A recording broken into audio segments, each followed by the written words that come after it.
if I'm home, I like to let my cats run around in the front yard, and they are like both huge attention whores. So I live right on 10th Street. It's like a parking lot for state workers, and they both love to run around out front and solicit pets from all the state workers as they go by.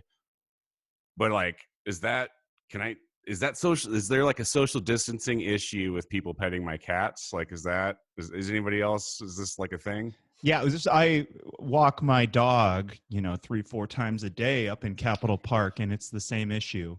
And it's the same for me, but like, unlike you, I have to be right there when it's happening. Right. So I have to my dog wants to be pet by other people. They want to pet her. And then suddenly I'm the asshole because I'm dragging her away. And it just feels like lose-lose.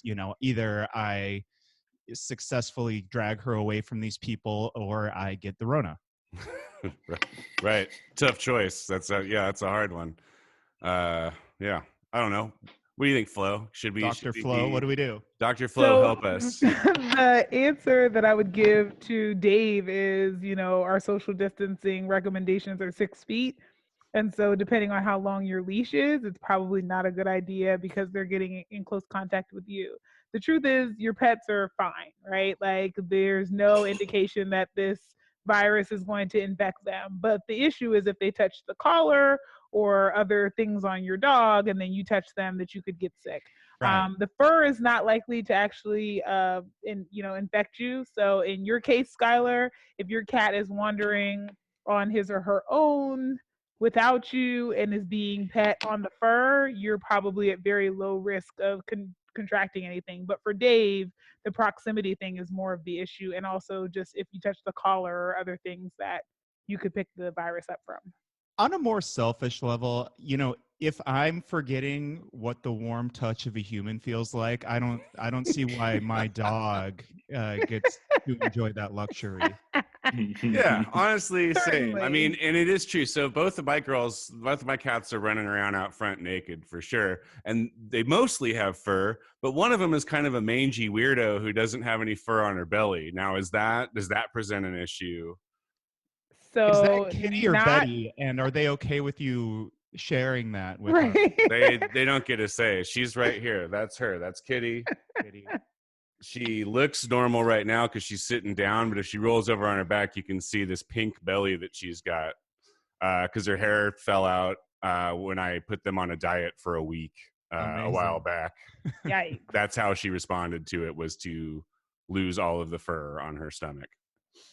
So my specialty in epidemiology was never veterinary medicine in any way. So I don't even want to begin to social work what happened with your cat and the missing fur, and whether I can offer no advice whatsoever on the safety of petting your hairless but not by birth cat.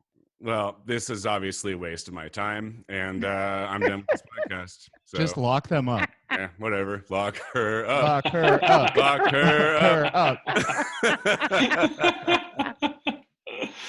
All right, let's get started. All right. Voices, the things they said. Voices, some from those dead. All the voices heard. Voices, things we say. Voices, they're in your head. All the voices heard. Hello, everyone. You've got Kempa. And Skylar. And Flo. And we have a special guest here today, Elliot Stevenson from the Sacramento Tenants Union. Elliot, how are you doing? Great. How's everybody else doing, given the circumstances? So good. We are having so much fun. Yeah. Yes. Yeah, Shannon is out today. She's feeling a little bit under the weather, but we've been assured that it's not the Rona. So Shannon is taking a day off to rest up. We wish her a speedy recovery, and we are sure that she will have one. Yes. But I'm really glad we got you on here, Elliot, and also Flo. I'm glad that we're just shoehorning you in now as a full-time host. So, I love it. but today, well, tell us a little bit about your role, first of all, with the Sacramento Hang Tenants on. Union. Before we get to that, are you drinking a White Claw out of a Chewbacca cup? Yes, Skylar, I am. Man, this Zoom thing, we are living in the future, guys. Incredible. And once again, I Flo's I mug love has this put our mug. White Claw game to shame. This is ridiculous. It And there's forced no me way with to tears. one up her either, because like my inventory of vessels, Yeah. like I can't add to it. Everything's closed right now. Yeah. Amazon's on Ridiculous. strike. Yeah. Ridiculous. Anyway, I'm sorry I interrupted you because I No, got that's distracted absolutely by amazing. Flo's That is intergalactic White Claw vessel here. more than enough reason to stop me. Who cares what I'm talking about? No, okay. So Elliot, we were lucky to get you on tonight. You actually in the Sac Tenants Union held a meeting today regarding the coronavirus and what tenants can and should be doing. So let's just start from the beginning. Can you tell us what Sac Tenants Union is, when it began, and sort of how it got to where it is today? Yeah, so Sac Tenants Union is an organization, a group of tenants here in Sacramento that are generally fighting for, well, I mean, our basic goal is housing as a human right and everything that entails. So, the commodification of housing, the total control of our political class by real estate interests, all these things are issues that we're looking to push back against, to realign society in a way in which we don't have to talk about shelter, emergency placements, rental assistance, all that kind of stuff. We want to think about housing as a right that everyone has access to, most especially during a pandemic. So the issue has sort of come to the fore recently, and you've seen a lot of movement. I'm sure we'll get into it later on, but you've seen a lot of movement towards things that a month ago seemed impossible. Politicians always talk about there's no money, there's no political will, there's no movement towards housing everyone, towards getting everyone who's unhoused into stable, safe shelter. Well, all of a sudden, once it's a risk to the ruling class, so to speak, once the real estate investment class is worried about getting sick, well, now they want everybody housed. And so there's been some major changes going on, but there's also been some there's been a lack of addressing the real issues at the heart of this. And we talked about it during our call tonight, that the main difference between now, during COVID, the pandemic, and prior to the COVID pandemic is really that people's employment is imperiled.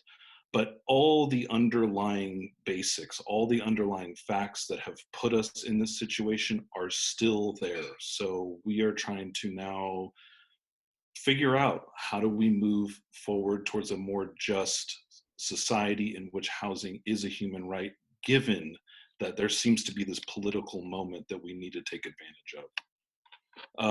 You asked a couple of other questions. The Sac Tenants Union is almost 3 years old now. It was started before I came on board. I came on board about a year into it. And we've been working to build local associations within neighborhoods, within buildings. It's an uphill battle. Obviously, the cards are vastly stacked against renters in this city, as we all are well aware, and you've talked about it on your podcast many times before. We're working on a project in which housing is not a question. Housing is a right, and we can all safely and securely have a roof over our heads. Right. So we talked a little bit about recently some of the new quote unquote protections that have come into place for renters here in the city, county, but really now just on a state level. Protections that sort of do help folks from getting evicted for coronavirus related reasons.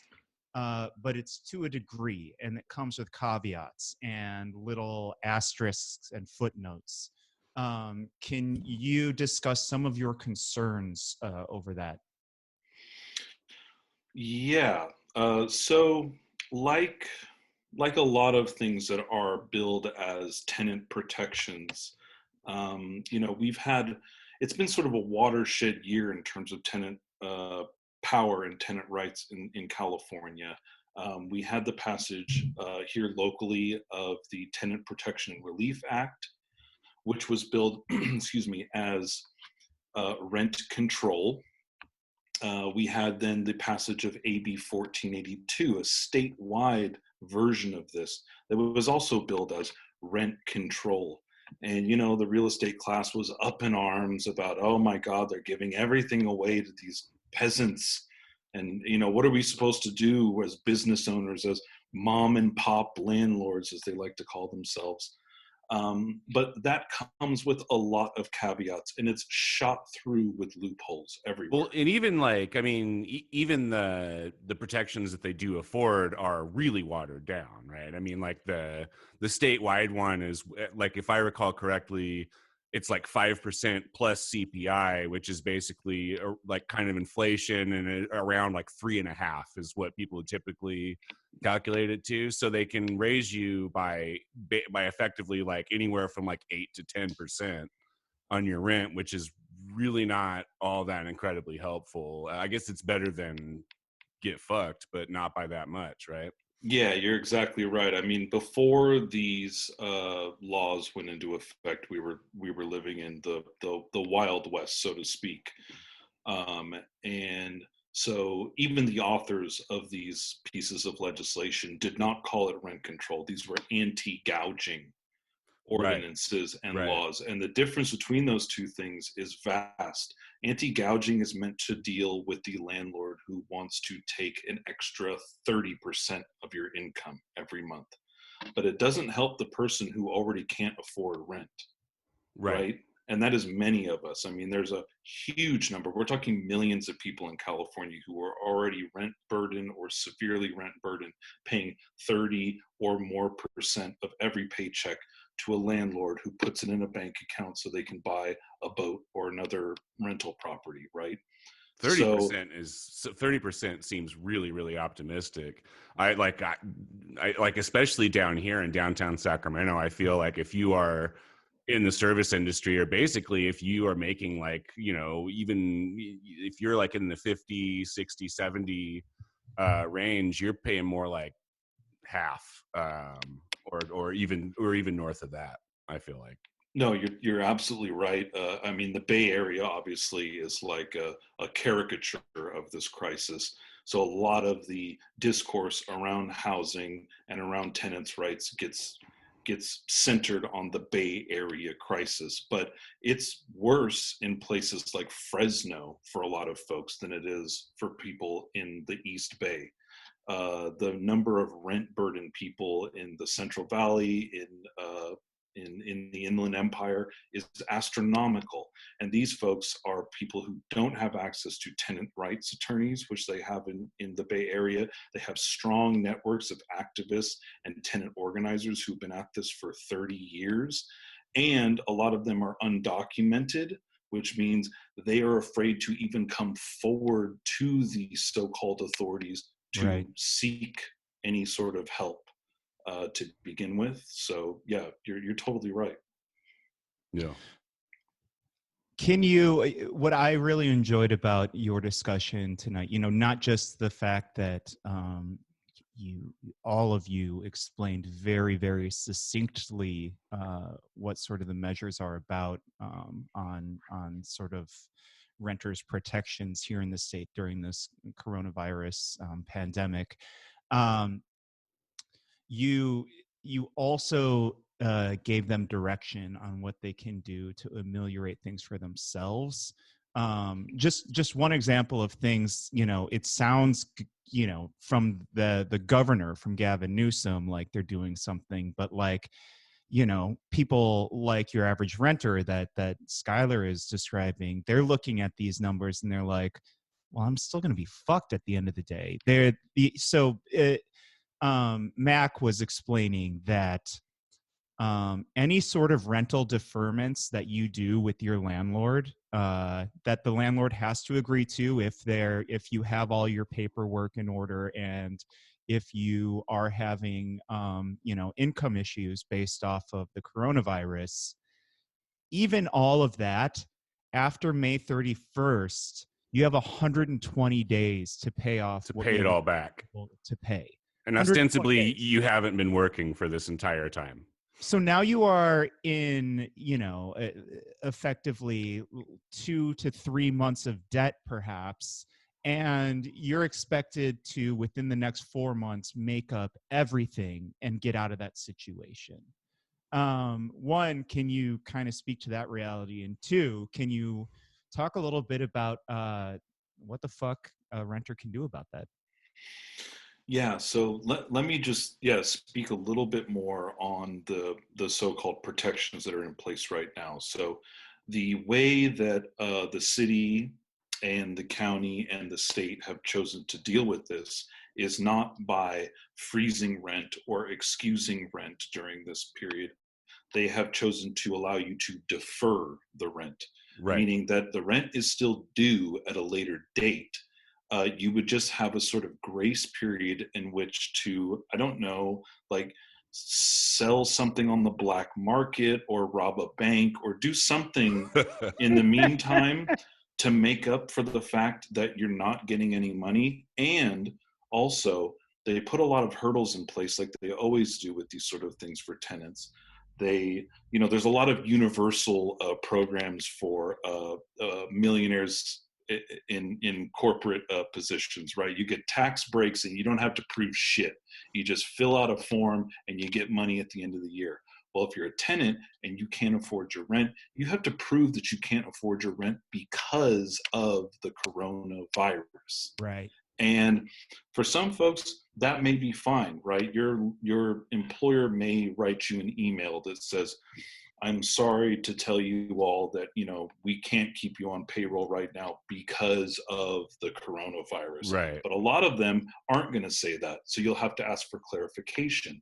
A lot of other people don't have these sort of standard jobs where they're getting regular correspondence between their job, and between paychecks and all that kind of stuff.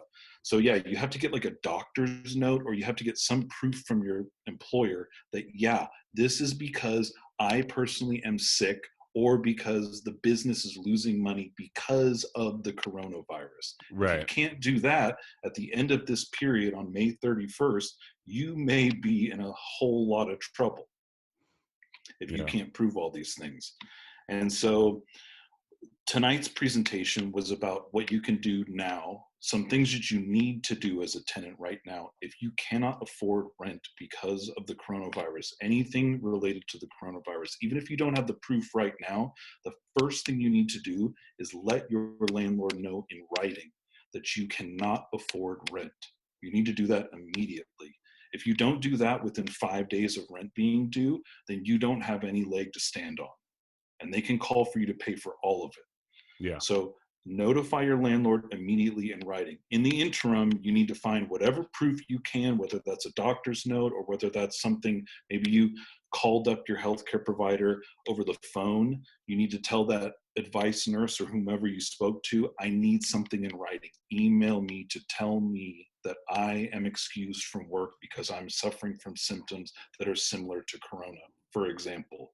Or you need to talk to your manager or your boss and say, hey, you laid me off. I need you to say you laid me off because of the coronavirus. Once you've got that, you should be able to say at on May 30 or come April 1st, 2nd, 3rd, or 4th, or 5th, I can't pay because of this, therefore my rent is deferred.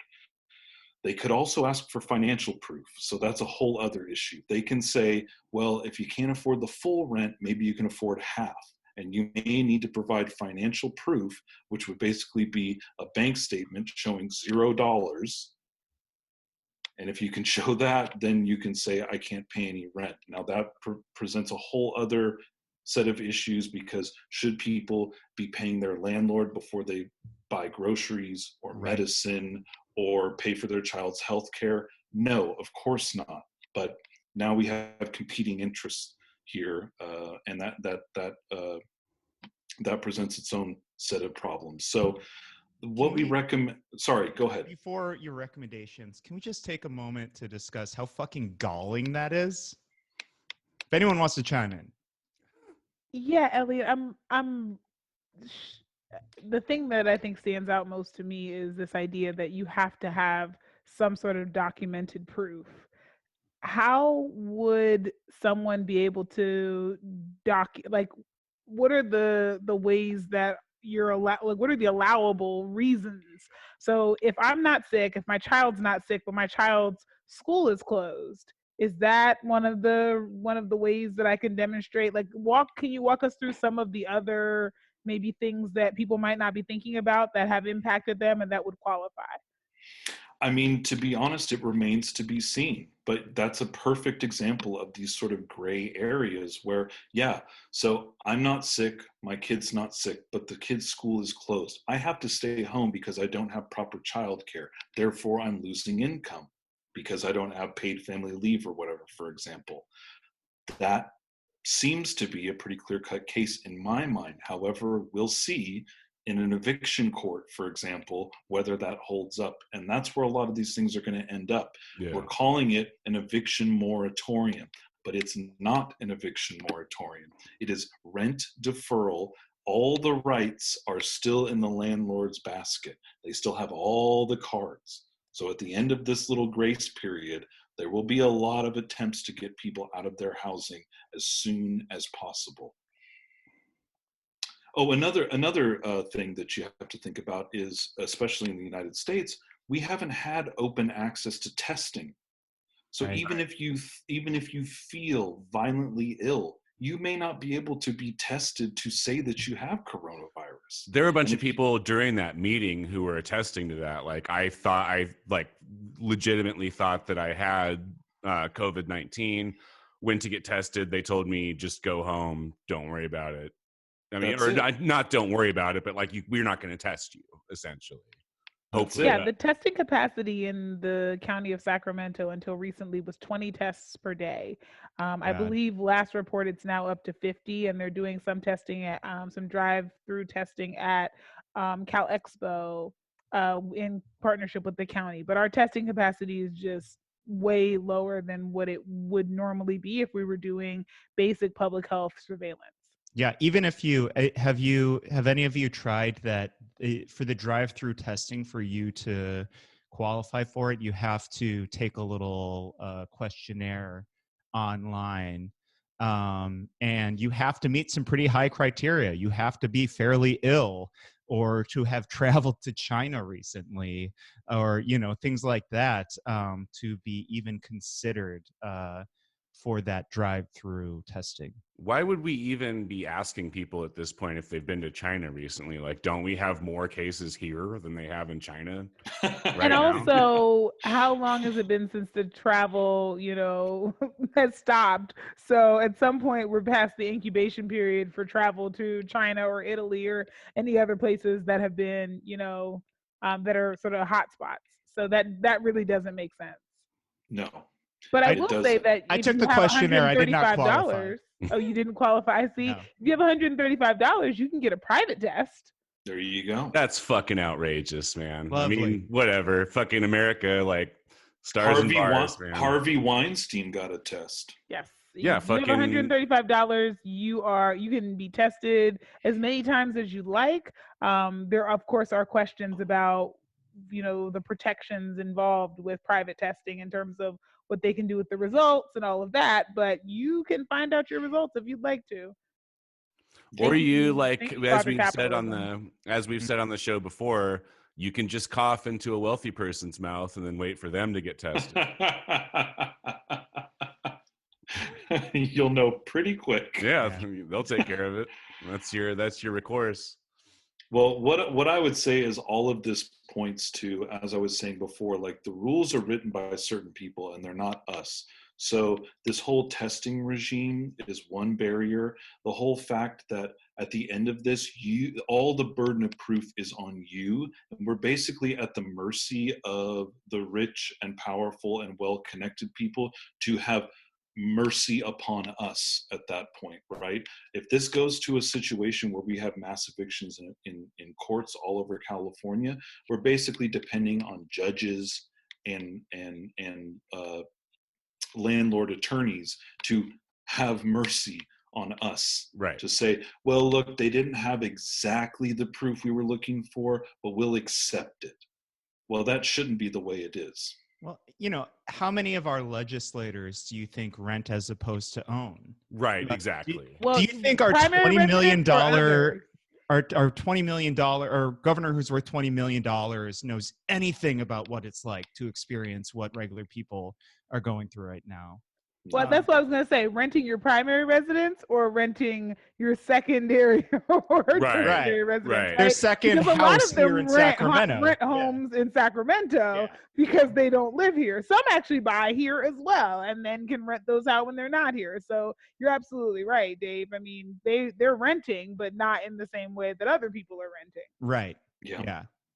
And you look at the Sacramento City Council, it's full of real estate interests. You look at the County Board of Supervisors, it's full of real estate interests. You look at the California legislature, I think Cal Matters did a report last year, something like 25% of legislators are landlords. Landlords. So it Full-on landlords. it doesn't take a genius to figure out what exactly is going on here. Right, well, I mean, at least in in December or January or whatever, we'll have a renter representing District 4, which is revolutionary, honestly. Hell yeah, let's fucking go, dude. Katie Total coup, I Valenzuela. love it. Yeah. Hell yeah. Yeah.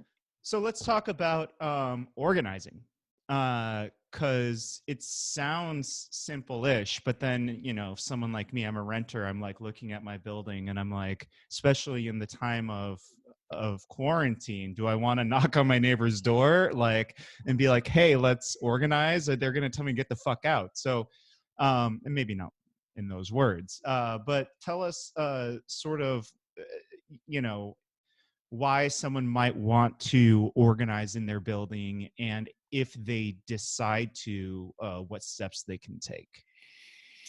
So this pandemic has presented an opportunity, and it's presented a lot of barriers. The opportunity is that prior to a month ago, rent strike wasn't in the common vernacular. People weren't talking about it. People weren't really sure what it was. Now rent strike is sort of like, it's in the vocabulary people are using. Whether or not people are prepared for that is another issue. But I think the consciousness around the idea that renters are a class of people struggling against the oppression of an ownership class, I think that's growing. So that's positive. However, like you were saying, you can't really go around with a basket of strawberries and knock on your neighbor's doors and say, hey, I'm here with some fresh fruit. Do you want to talk about what's going on in the building? Can't do that right now. So you have to get creative. It could look like a lot of things. You could flyer your laundry room while people aren't there, so you're distancing yourself appropriately. I write down on little 3x5 cards. I just say, hey, my name is Elliot. I'm in such and such unit. Here's my number and here's my email address. Hit me up if you need anything. And people do. If they get an Amazon package, I'll grab their Amazon package and I'll leave them a note. And then they'll text me and I'll say, hey, it's cool. Nice to meet you. I'm Elliot. I got your Amazon shipment. I didn't want it to get stolen. Those are the kind of ways you make connections. Yeah. What are you wearing right now? You up? What's up?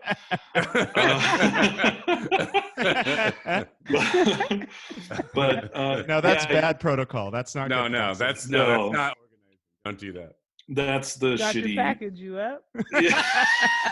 Got your package right here. That's the scumbag Greg organizer. We don't want the scumbag Greg organizer. No, but you have to get a little bit creative. And I know there's this whole quote unquote digital revolution happening. We're on a Zoom call right now. We hosted a Zoom call earlier with 50 people. I've been on Zoom calls this week, several Zoom calls with 150, 200 people on each one of them across North America. So that's great. That's great for people between the ages of 14 and 40. But a lot of the most precariously positioned tenants right now do not have that kind of access, and Right. our internet access is not considered like a utility the way water and electricity and Right. gas is. So if you can't afford your Comcast bill, you probably don't have internet right now. So yeah, it's going to take some creativity, Dave, and to be honest, I don't know exactly what it looks like, but there's a lot of energy behind tenants' rights, and I think it's a perfect time to take advantage of it. Well, we'll obviously, as this evolves, we'd love to get more input from you. And I'm sure the tenants union is going to be really important in the coming months. If people want to get involved with what you're doing, how do they reach out to you? So we're on Facebook, SAC Tenants Union. We're on Twitter at SAC Tenants Union. We're on Instagram, SAC Tenants Union. We take most of our inquiries via email, so email us at sactenantsunion@gmail.com, and we try to get back to everybody within a day. And we also have a survey right now. I don't know if you can like post this in the episode notes or whatever, but we're sending out a survey right now because we want to get people connected by like zip code or neighborhood. Because what we know is necessary right now is organizing on the micro level. So we're not going to be able to call a nationwide rent strike right now. Like people in Oklahoma are not ready for a rent strike. People in the East Bay who are highly militant and they've been through rent strikes before, they're all about it.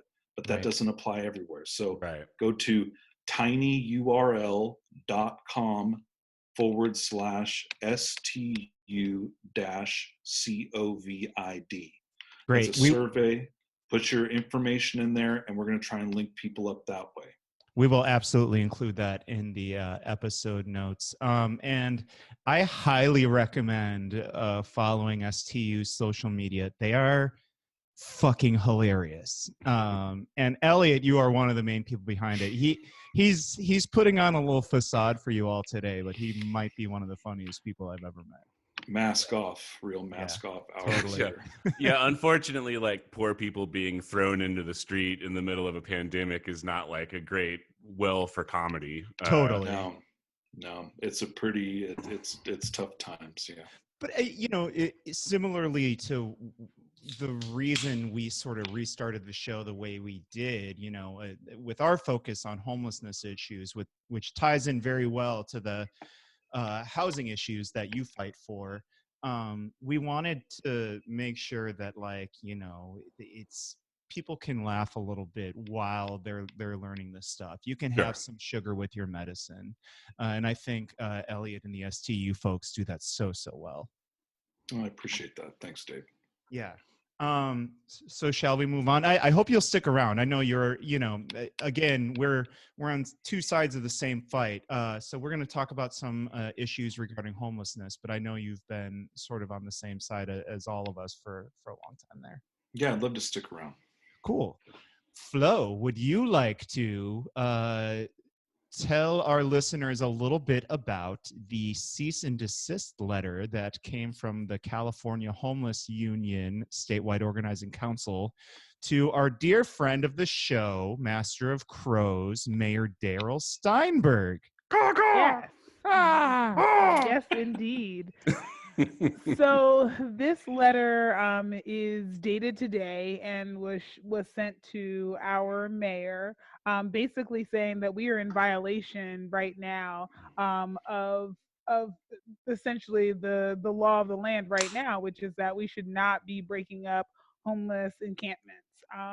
And that the way that we're going about this basically goes against the fact that we currently have a state of emergency in place, and is violating people's basic civil rights. And so they need to immediately stop doing what they're doing in terms of enforcement for this, or face additional, legal action moving forward. So that is pretty much the summary of what's been going on.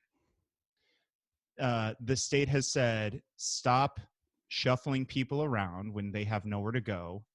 Shelter in place means let them shelter in the place that they're in. Correct. And yet we've had advocates on the ground who have watched our city and county law enforcement do exactly that. So what does that mean locally? Does that mean anything? Is there any teeth to a cease and desist like this? Well, I'm not an attorney, but typically these are considered by the city's attorneys, and they usually will provide some level of counsel to, the council and mayor on whether or not failing to abide by the cease and desist could result in legal action.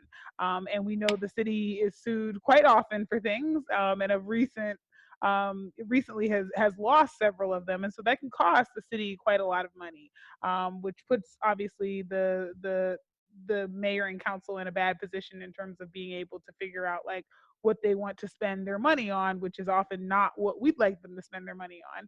So typically they try to abide by these until their attorneys can figure out a way around them. And so hopefully that will at least buy us some time in the meantime until they find a loophole. Okay. Well, I talk to a lot of people who say, well, mayor and city council don't necessarily have that sort of sway over our police force. The person running that is my dear friend and fellow meditation partner, Chief Han. And and the person that didn't make any sense. No, it was Han. Oh. And the person overseeing him is the city manager, right? Howard Chan, correct? Yes. And so like, well, that Chan. He is. All right, I'll stop. I'm not going to do that for everybody. So the buck stops with him. So goes the argument. And so, folks are like, well, shouldn't we be leaning on him and not on, Darrell or the other city council members? Does anybody have a response to that? Yes, we should. But the challenge is, of course, that the city manager is not an elected, and therefore it's a little harder to be able to put pressure on the city manager in that way. Additionally, the city attorneys, I said the council and mayor because that's often who they are advising, but they also advise the city manager as well. So if they say we feel like there's real liability here and you need to figure it out, until you figure something out, you need to stop. That's usually what they'll try to do. But you're absolutely right. The mayor and council have some oversight, but it's much more limited than what the city manager has over the police force in particular. And many city operations, if we're really honest, like most people don't know the name of their city manager, but they wield a lot of power. Yeah, it's true. Yeah, so I mean, I agree. He needs to be leaned on, but he serves basically because he was appointed by our city council.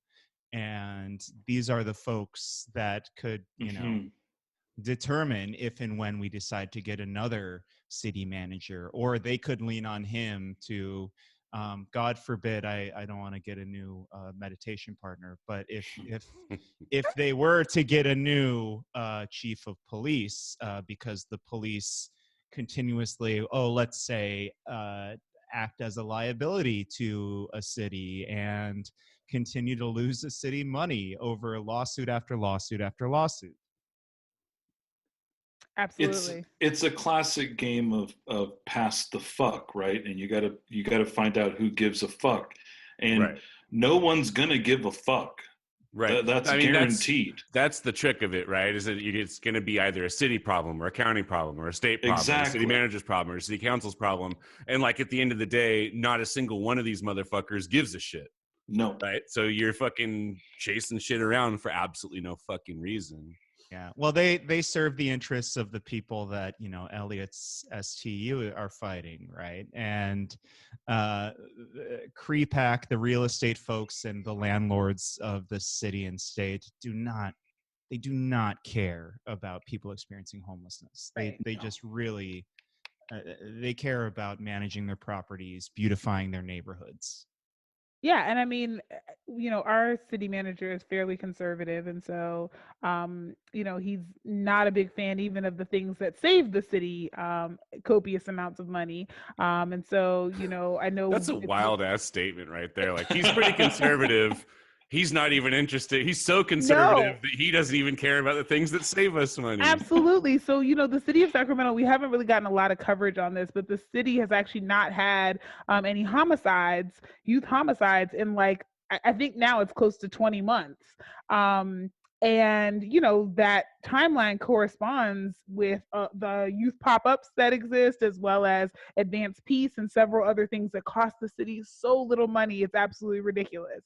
And the city manager was really on the fence about whether or not we should renew these programs after only having been around for like a year and some change, because he just wasn't convinced. And I'm like, oh, but the police department can just piss away $3 million in lawsuits No, and yeah, never without have to any demonstrate problem. that they do anything effectively. And you're like, yes, let's add more money to their budget. But when it comes to a program that's costing us several $100,000 a year and is potentially even like, even if it's presumptively associated with us Right. not having any youth Right. homicides, and you're like, I don't know about this one. Right. Right.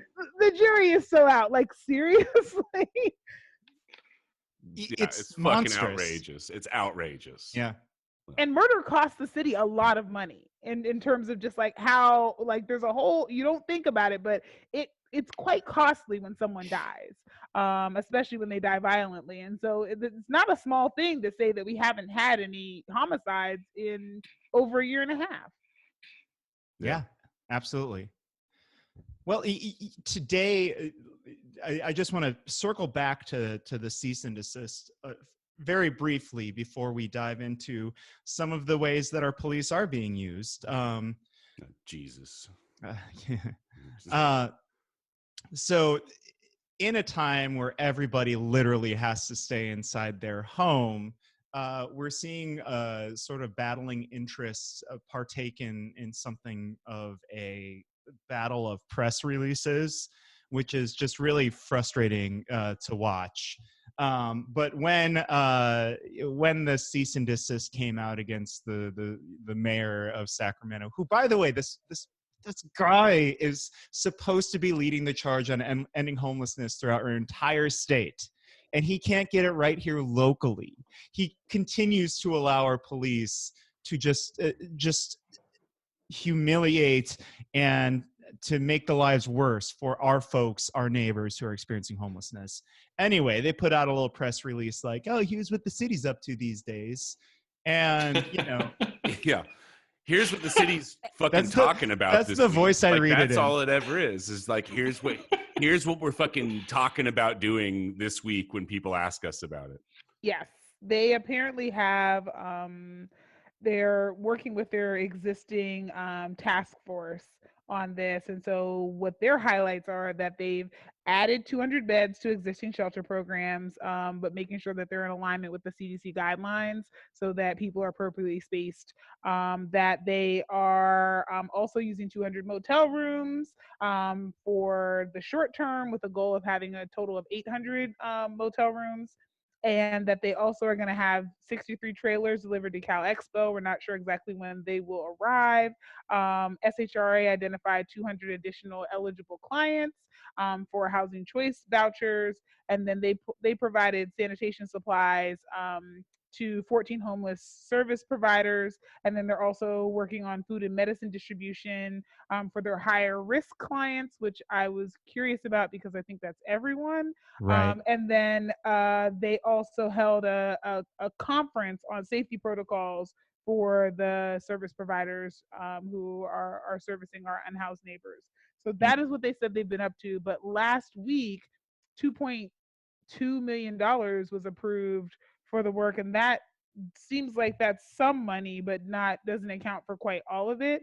So I'm really curious to know what else they're doing and what the long-term plan is going to be able to sustain some of these efforts. I think that's a great question.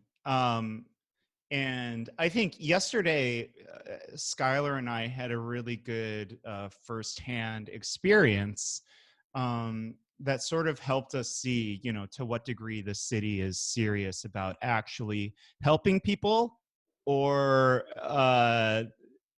working in Right. the interest of Yeah. capital. To see if like the focus of the government is actually about keeping its citizens safe, or if it's about protecting the investments of the wealthy.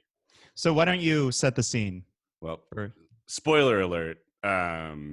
It's about protecting the assets of the wealthy. So you can. Oh, For those of you at home who guessed the latter, you win. Tell them what you want, Skylar. Nothing. So yesterday afternoon, Dave hit me up kind of just like out of the blue and was like, hey, I just got a call. They are evicting some people out of a house in Land Park. Which evicting is not the term. It's not the proper term. But well, that's what we thought at the time, right? So I went and picked him up and we drove out there, and there were already like a pretty good handful, including Mac was out there, and I have to imagine another handful of people from Stu. But yeah, so we showed up, and yeah, the cops were out there when we got there, they were about to enter the house.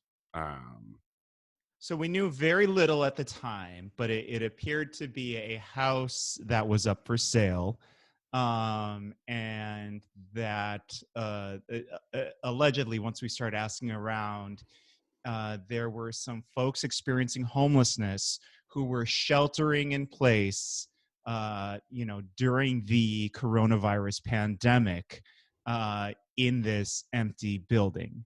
The police claimed that they got a call from the owners, and the owner or the landlord or whoever was not present, but the cops just decided to break in on their own.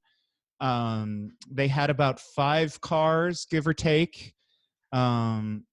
They had guns drawn. They had a shield out. Yeah, riot shield, shotguns. There was a shotgun the out. 9 yards. Yeah. And they poked and prodded around the house for a while, and then I don't know if they broke in or were let in the front door. They were let in, I think. Okay. They did the thing where they knock on the door extremely scarily and yell about how they're the cops and blah blah blah. Yeah. Do you want to keep going? So the cops cruised in. They come out about 5 minutes later with 3 folks in handcuffs, and then put them in the cars. And of course, like everybody on our side of the street is kind of hollering like, hey, are these guys being arrested? And if so, for what? Trying to get some accountability out of the cops.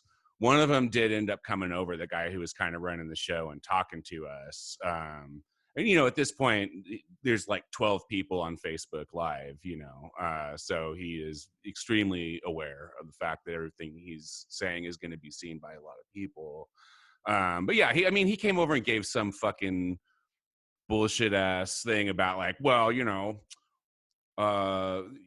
there were workers in here who were trying to renovate this house and beautify the neighborhood, and they couldn't do it because there were 3 people who were squatting in the house. And if it was your house, would you want 3 people to be squatting in there and blah, blah, blah, blah. And like this whole thing, it was just like, man, like of all the times to like protect an investment property or whatever the fuck. Cause the answer to that is, yeah, dude, if I have an empty investment property right now and like 3 people are fucking like taking shelter from the fucking pandemic in it, I'm going to be okay. Like, I'm going to be good with that. A global pandemic. I'm not a fucking monster. And also, like, dude, like your priority is fucking like that. I'm sure we can corroborate because he was on camera. It was something about like beautifying the neighborhood or something. It's like your fucking priority in the middle of a fucking global emergency is beautification of fucking the neighborhood. That's what it is. Well, he knew who he was talking to. He was just trying to twist the knife at everybody who was there. It's the classic. It's the story is always spun in the frame of the mom and pop landlord or the mom Right. and pop owner. The fact of the matter is, as far as I know, although I haven't verified this myself, so take it with a grain of salt, that property was owned by Wedgwood Properties Incorporated, which is a huge investment property corporation. So the cops want to spin it like, well, how would you feel if somebody walked into your house while you were painting Right. the walls and said they were going to live there? No. I don't know. I've never been a corporation. Yeah, Right. exactly. I don't And know. I've never had a house that I didn't live in. I don't know what the fuck that feels like. I don't know what Yeah. that means. Yeah. I've never had an extra house, let alone 7,000 extra houses. Right, exactly. What are you talking about? So this, I believe you are correct, Elliot. And this is the same super large company that gobbles up all of these houses throughout California. We will leave a link to them, and I will be adding all of their properties to a Google map for homeless advocates to use however you want. Perfect.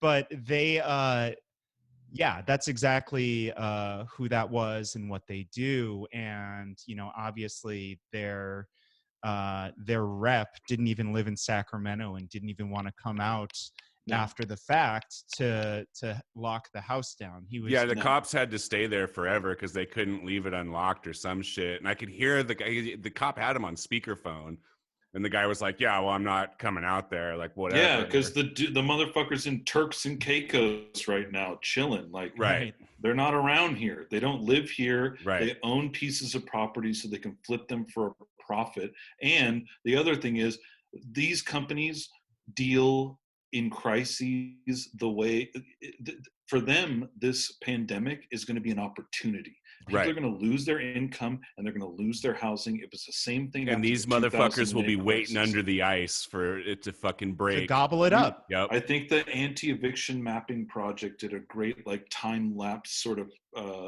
representation of the housing in Sacramento County. After 2008 and 2009, folks like us, we saw that as a crisis. Folks like Blackstone and Wedgwood, they saw that as an opportunity. And the number of corporate-owned homes in the years following the financial crisis of 2008 exploded. They paid cash. They went door to door knocking on houses, waving stacks of money in people's faces, and they're better off now than they've ever been. While all the rest of us are poorer and more miserable than we've been since our great-grandparents' generation, for God's sakes. It's disgusting. So I asked the officer if these folks in the house are experiencing homelessness. I didn't know at the time, but that was confirmed to me later on. Where can they go? You know, he had already been mentioning the pandemic and the virus and how dangerous it was. It was like, yeah, totally. I agree. Where can they go? Because you know as well as I do that there are no shelter beds. And he deflected. He doesn't have a fucking answer for that. Yeah. No. What was the answer? What was the deflection? I'm always curious. Flo, I sent you the video. No, it's like 30 minutes. I didn't. Yeah. I was gonna say I was watching the police part and the person on the porch. I didn't see the interview. No, it was long as hell. No, he deflected, and not only that, he tried to turn it around on me. He was like trying to be a politician, like, oh, would you allow them into your home? Yes. Right. It's Love like, it. you always like piece of shit. You love to see You it. disgusting human being. You're the one kicking them out on the street. Like, This is how you know Vile. This is how you know cops have nothing to do, because they're spending too much time on internet forums, because that is the classic internet troll guy response to, hey, housing is a human right. And they go, well, if you owned a building, would you just give it away to poor people? You want to have a bad fucking time, man. Go to Reddit and check out the Protect and Serve subreddit. Oh, I'm good. Man. No, thanks. You're going to have a real Again, bad time Skylar, reading that I'm bullshit. trying to live to be 90. There are things that I just can't have as part of my life. There are things that are known to increase your blood pressure. You can't do it. No, Yeah. don't do it, Flo. This would be a suicide plan for you. You can't do it. yeah, if I'm gonna keep I've got a pretty high salt intake as it is. I don't think I should add to that. Right. We're gonna Don't do it. redo Leaving Las Vegas, but it's just gonna be us reading really shitty internet replies. instead Oh of buying God, that booze. sounds awful. We've considered that for the show, actually. I just always wonder about these deflections though, because where's the logic, right? Like, so the response back to you is, would you let them come home with you? They weren't at home with you either. Right. Why is They that weren't the in this response? dickhead's house, man. They were not in your house playing with your kids and Right. taking over your Netflix. They were in a house that you were not in, and Nobody's in. nobody would have even Nobody's known in they were there. Let them ride this thing out with running water. Well, Right. he has no answer. He knew he had no answer. And I think that's a great, I just think that's great to know, right? And I said this last night, and I'll say it again, like, it's our moral imperative at this point to make sure that our neighbors experiencing homelessness are under a roof. Whether a corporation wants to push them out or not, whether our electeds are going to stand up for them or not. So I really want to start talking publicly about what those next steps might be, because they're not going to do it. They're not on our side.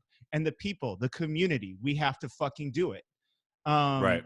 So I'm You would think too. I mean, I know I said this in the last episode, but I'm going to repeat it because it's relevant here. But like, it's not even that it's like taking care of unhoused people is not even just like a matter of altruism right now. It's self-preservation. Like, we are in a crisis where if everybody doesn't get over this fucking thing, none of us can go back to our normal lives. Like that, the economy doesn't start, nothing fucking moves forward.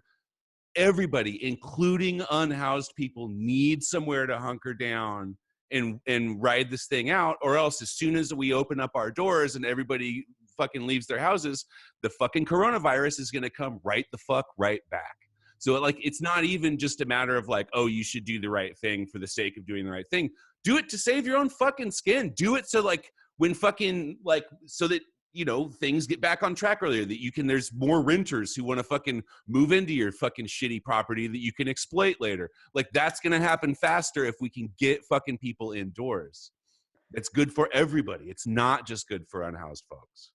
Speaking of renters, Elliot, while we have you on, I'm really curious. I was reading an article about, it was actually, I think, from in New York, about all these Airbnbs and how there were a lot of people who have like rented places and then I think it was Canada. So people had rented places and then were like, putting them on Airbnb and making a ton of money. And then, of course, COVID-19 hits, and now they can't do that. And so many of them were looking for a long-term tenants, which was exactly what, to basically sublet these places that they were renting. And so the article was going on basically to say that this could be a really good thing in some ways for the rental market, because it opens all of these places back up to people who previously wouldn't be able to rent. I don't know the rental market in Sacramento in terms of like, do we have a very strong Airbnb culture? I'd assume that Tahoe and other places like that do. But can you just speak to like, what are, I'm not necessarily going to call it a positive, but maybe some of the benefits that could come about in terms of this, also for some of those folks who were trying to capitalize on a really immoral housing market? Yeah, no, that's a great point. The Airbnb thing in Sacramento, so Sacramento doesn't really have like a robust like reporting system. There are other cities. San Francisco requires Airbnbs to like register, and they're highly regulated. There are other cities in other countries and other places around the world that they have very stringent measures in place to make sure that Airbnbs follow the rules. Sacramento doesn't really have that. But on the other hand, like you were saying, we're not Tahoe, we're not Carmel. Like, there's not a lot of people like coming into Sacramento for a romantic weekend away to watch the fucking freight trains go by or whatever. But they do exist. They do exist. I mean, there's a lot of folks that come here for political work around the Capitol and other things. And yes, this is definitely a thing. I saw a post from it's not the Dublin Tenants Union, but it's a Dublin Renters Association. In Dublin, Ireland, they have a huge Airbnb situation, and they also have a way to record all of these. And they've been recording these Airbnbs going off of the market and going back onto like the long-term rental market, just like you were saying, and it has exploded. And the benefit that you're talking about is if you buy into this whole neoliberal argument that what we're in right now is a housing crisis and that it can be solved by supply side sort of economic measures. If we get all those Airbnbs back onto the market and all the landlords in town have to compete with the fact that there are now, 300, 400, 500, whatever plus units on the market, that could, theoretically, although it remains to be seen, that could bring down the cost for everybody. Or at least when your landlord goes to raise your rent, it won't be quite as high because you'll say, well, look, motherfucker, I can just go over to this Airbnb unit that just went on the market and pay less than you're offering me. So there is some maybe silver lining to that. I thought it was very, very funny. There's now like an Airbnb landlord lobby popping up online, Oh, and they're Jesus doing all these. Christ. They're doing all these like angry YouTube videos where they're like, the politicians, they encouraged us to grow the market. They encouraged us to be entrepreneurs, and now when we need you, you're nowhere to be found. Where is our justice? Where is the justice for the Airbnb landlord? And it's like, fuck the hell off. But yeah, this happens with Airbnb, and it also happens with other like sort of mom and pop landlords who leverage their properties over and over again. So they buy one property, they get the income flow from that, and then they go to the bank and they say, I have a quote unquote guaranteed $2 million a month coming in from my rental properties. Give me another loan, and they snatch up another one. And another one, and another one, and they build it all in this house of cards. And then COVID comes along, and 70% of their renters all of a sudden don't have the income they had before. Oh shit, big problem. Fuck, it looks like maybe that was a bad investment, and the onus isn't on fucking people who didn't make that investment to fucking take the hit on that. The onus is on fucking you. Yes, it sounds like you made a shitty ass deal, and I don't have to clean up the fucking broken eggs that you just spilled all over the kitchen. Exactly. Bro. Well, yeah, and I'm also wondering, you brought up a good point about them sort of railing against, like, you told me, that I could make all this money and we needed more in the way of supply. Who said that? When was that? When was that a directive? Right. I was like, the closest I can think of to people feeling like that was stated was, I know Sacramento was trying to get All-Star Weekend when we built the new arena, and there was this whole conversation about how we don't have enough rooms in the region, and then people started trying to do what I like to call, funny math, which is, well, what about the Airbnbs that could happen that weekend and blah, blah, blah. That'd be the closest I think someone could make an argument that they were being encouraged to increase the supply. Beyond that, like, I don't know where that argument even comes from to be able to then turn around and say, well, I made this house of cards investment. Yes. Because you were greedy and wanted to make money. That's exactly right. That's not my problem. It's That's hilarious exactly too, right. because these fucking guys who own, or these fucking people who own these places too, they're like these like middle management capitalists. Yes. It's hilarious. It's like they've like kind of clawed their way out of being like total just victims of capital. Now they're sort of participating in it, but at the end of the day, man, the capitalists are still the people who come and take your fucking shit away. That's exactly right. Turns out you aren't a capitalist, motherfucker. You're a sucker. Just People like are all of talking us right down now about here, what man. stocks to buy with their stimulus Welcome to the checks, sucker right? club. Like that's the divide in this country. There are people who are like, okay, when I get the stimulus check, I'm gonna make sure I re-up on food, and hopefully there's some toilet paper, and like I'm gonna negotiate something with my landlord so that I don't get evicted when this whole thing is over, or owe $1 bajillion that I can't pay back. And then there are other people who are like, now what did David Ramsey say I should invest in the market as well? Like Jesus Christ. How is Oh my that where we God. are right now, right? That Dave people are getting Ramsey. the same $1,200 to $2,400, and that's the difference in how people are approaching it. Like, I'm about to Dave buy fucking JetBlue Ramsey. because I know that stock's gonna bounce back, and somebody else is like, stocks? Yeah, you mean like just for me to get some groceries? That's the closest I'm getting to thinking about an investment. An Stock my investment totally is fridge. right. being upright next week. You're totally Right. right. It's the Mary Kay of capitalism. Like, these motherfuckers think they're building a business, but Mary Kay don't give a fuck about you, man. Right.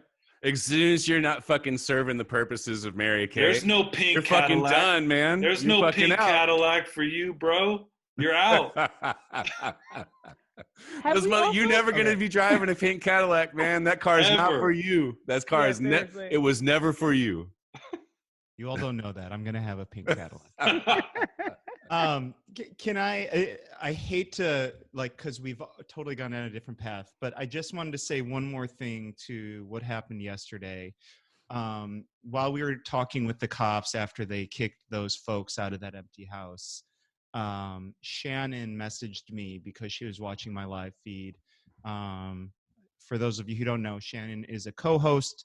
She is an emergency homeless services provider. And she said, listen, the cops have the ability to give motel vouchers to these people. Ask them about that. And I did. And the cop gave me just a little bit of lip service, but they didn't offer them shit. So they're not offering people motel rooms. Every motel, every hotel in this fucking region is empty right now. And the cops are not offering them any space. So you think, again, like, think twice before believing someone when they tell you that cops are trying to help this situation here, because they're not trying to house these folks. They're not trying to put a roof over their head. They're not trying to provide them with an option for sheltering in place. No. Yeah, and that speaks to another thing too. Like, it speaks to the fact that the cops see their interests more aligned with the property owners than they do with you, even though financially they're way closer to you than they are to the real estate interests. And on the other side, the corporations that own some of these hotels, they'd rather it sit empty than to have a person than to have a room paid for to have certain people in that room. Mm-hmm. You know what I'm saying? Right. I They would spoke rather with it be somebody. empty. I spoke with a friend who got a motel room for a woman who was experiencing homelessness. She was blind.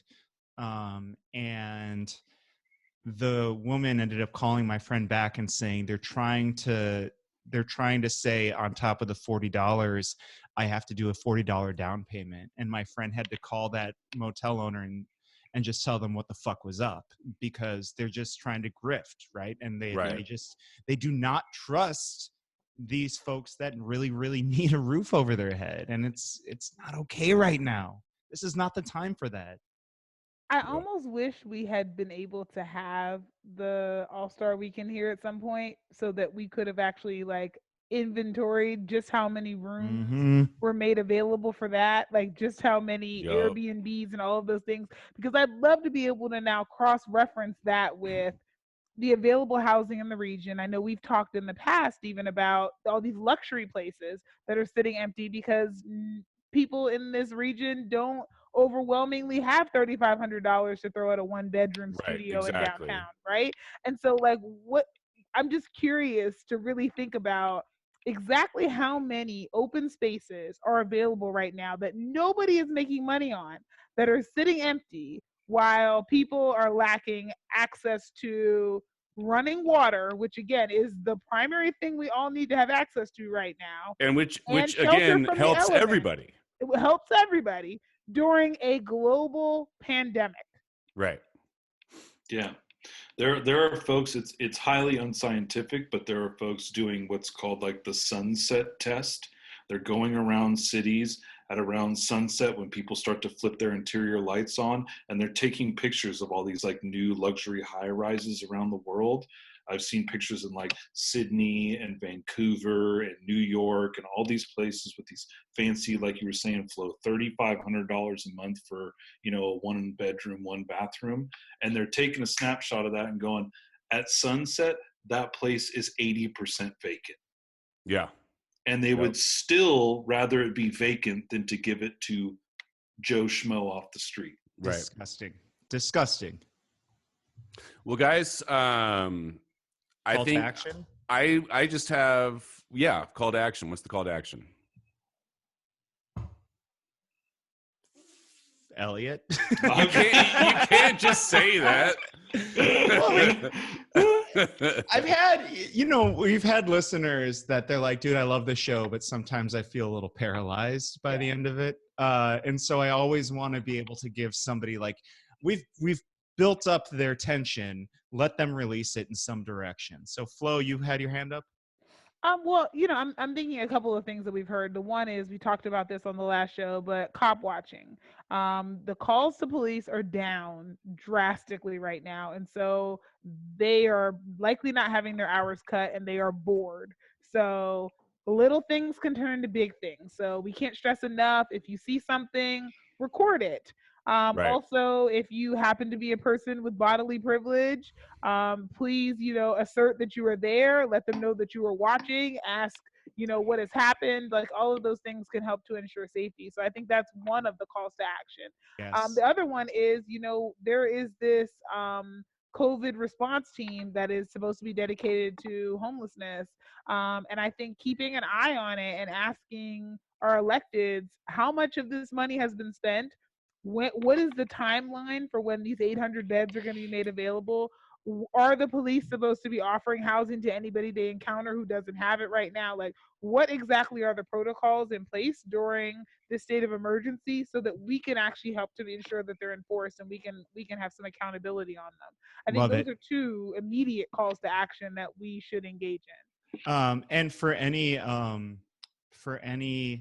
don't know if anybody saw the driving protest. There was a COVID-friendly protest Yes. outside of Mayor Garcetti's mansion in Los Angeles.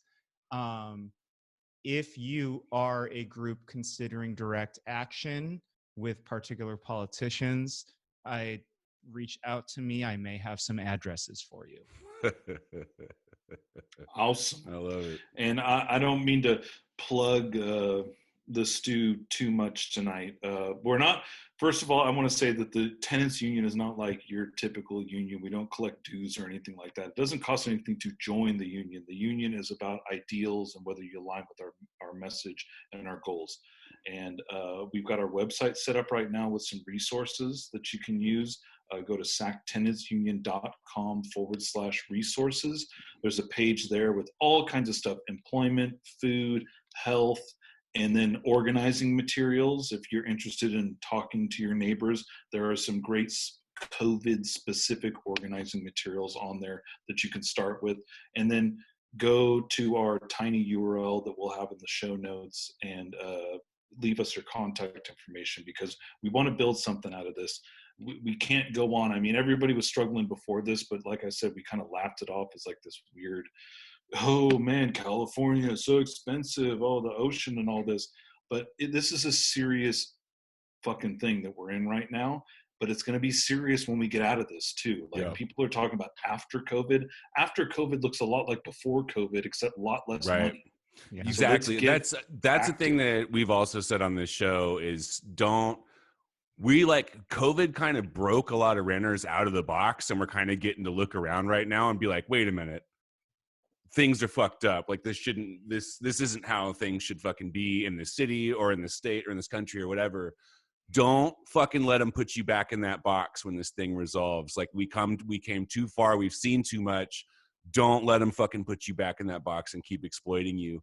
And a great place to start if you're interested in like, if you're into that message, but you don't know even where to begin with that, Sac Tenants Union. Go look at them online. It's a great place to start. See, I think that was a lovely list of things that our listeners can do. Elliot, such a joy to have you on. Thank you. It's a real pleasure. Thank you so much for what you're doing. You're doing important work, and you're saving lives, I think. Couldn't do it without you all. Not just you. Mac, the rest of the STU folks, it's something to watch you all work. We got some killers out there, folks. We got some real killers. Killers. You love to see it, folks. We love do. to see we love it. to think about it. Hell yeah, you do.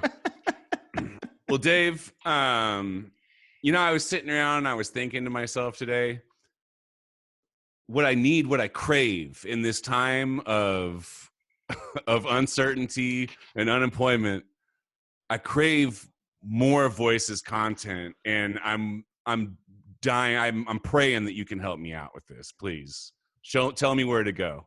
What a fantastic question. And I'm not sure anyone has ever asked me that before. But let me think about what I can come up with here. First of all, our website, we exist on the internet. It's voicesrivercity.com. You have all of our episodes. We have all sorts of, we used to have a lot more community essays. We got a couple more coming out in the next few weeks. So keep an eye out there. That's been a good thing about this quarantine, is like I've been interacting with a lot more community members. So voicesrivercity.com. We do have a Patreon. I say this throughout this pandemic. If you don't have the money, do not feel the need to become a patron. If you do, it really, really helps us do the work that we're doing.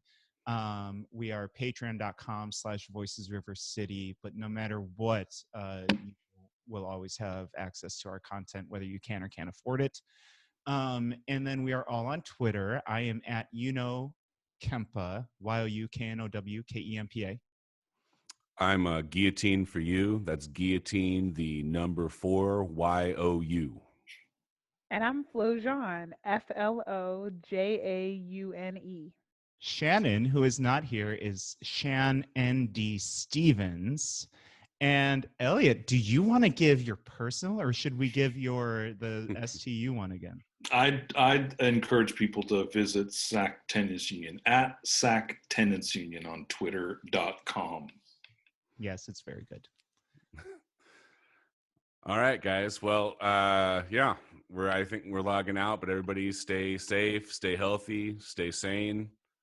And thanks to our friends Be Brave Bold Robot for the soothing, ameliorative tunes in this tough time. In the coming weeks, we'll have a lot more on kind of what comes next here in California.